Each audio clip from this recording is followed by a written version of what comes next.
So here we are after the live Junior Eurovision that was held in Armenia, and what a show it was. And this is Eurovision 365 review of Junior Eurovision 2022. So let's get into it. So the first song up was the Netherlands with Luna and La Festa. Many fans had this in their top 5. Although it wasn't in mine, I did like it first time I heard the song. There seemed to be some issues just prior to her performance, which I think initially shook her. Let's be honest, it would have shaken me too. La Festa was a good opening song. Loads of dancing and movement, and I loved the musical style used with a mix of genres. Lots of fun, and a song which I would have thought was a typical one for the junior contest. Up next was Poland and Laura to the Moon. Laura was given the dreaded spot of number 2. To the Moon was among my top 6 of Junior Eurovision prior to the contest. Laura was one of the youngest performers, but what a voice. I think the effects were great. Up next was Kazakhstan and David Charlene with Mother Earth. Dressed all in white, which is a winning colour. Celine Dion and Johnny Logan have both won in these colours. I loved the staging, but the vocals were off. I felt really sad for David as he has a great energy, but what an honour to represent your country at Junior Eurovision. Malta was up next with Diamonds in the Skies. I loved the preview video, which was full of Stranger Things vibes. What a great vocalist Gaia is, and I have to be honest here, I think it was so undeserved, the last place that Malta got. Hopefully they'll be back next year with a vengeance and do way better, and they deserve to be up that leaderboard. Italy was up next with Blah Blah Blah. This year host country of Eurovision. With the bubblegum pop sound of the melody, it would be easy to forget the song is a serious one about climate change, etc. Chanel was a great performer and really sold the song. Up to this point, I thought the best performance so far. France was up next in last year's host country, and apparently Lissandro can sing in 5 different languages.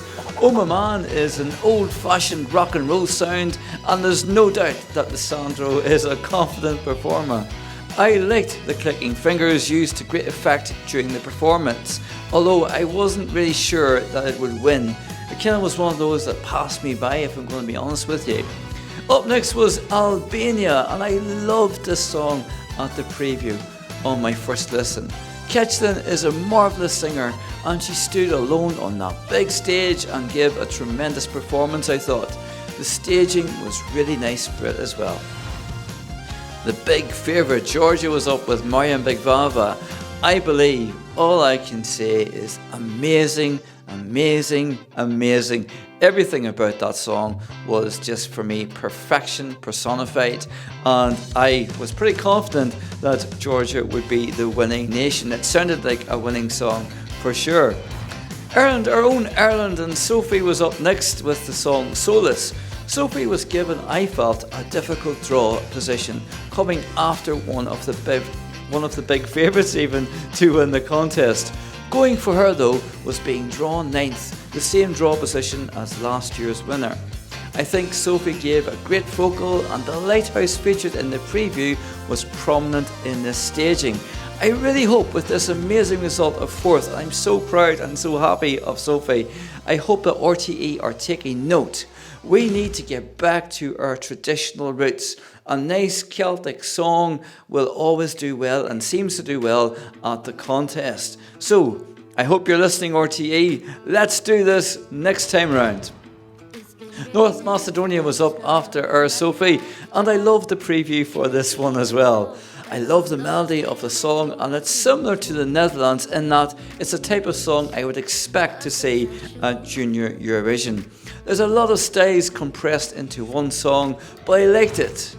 Up next was Spain and Senorita. Come on Europe, he shouted after his first few lines. And Carlos for me is a mix between Ricky Martin and Mickey from Eurovision 2019. The staging was great for this one as well, and Carlos had such great charisma and energy. Back for the first time since 2005 was United Kingdom with Freya Sky and Lose My Head. Like so many other performers, Freya had been cursed with a problem with her throat prior to performing live. This was just her second time performing Lose My Head live. She relied heavily on the pre-recorded backing vocals, which is understandable. I think Freya gave a highly commendable performance and she looked like she was having fun. Vocally, Nicholas from Portugal was a huge contrast to every other act on stage. Nicholas was a good live performer, I felt, and Portugal as a nation take risks at Eurovision, which I think is a great and commendable thing. Anno 70 was certainly a risk. The performance felt more suited, I have to say, to the adult contest, and I thought Nicholas was brilliant on stage.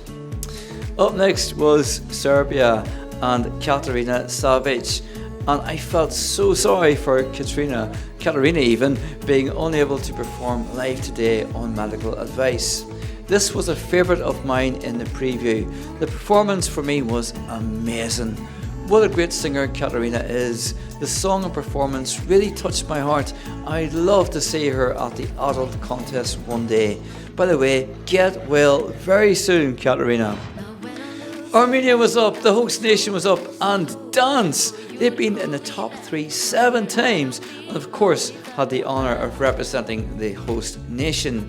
Arriving on stage to a huge ovation with this disco pop infused song, Nara was giving it her all. I loved the glitterball backing dancers and the song that could easily be at the Eurovision adult contest and do great.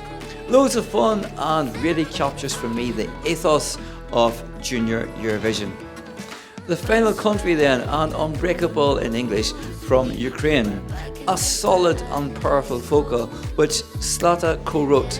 It was good to see her using the stage and gave her the ability even to maximise the interpretation of the song. A powerful performance indeed. So that was all the songs. I think the surprise for me was France winning. I'm going to be honest with you.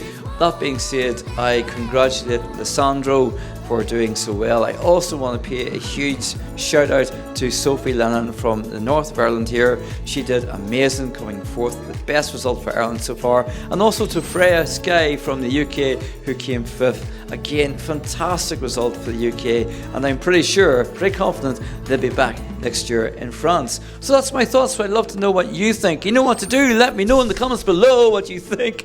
I look forward to reading those comments. But until the next video, you take care, and I'll see you then.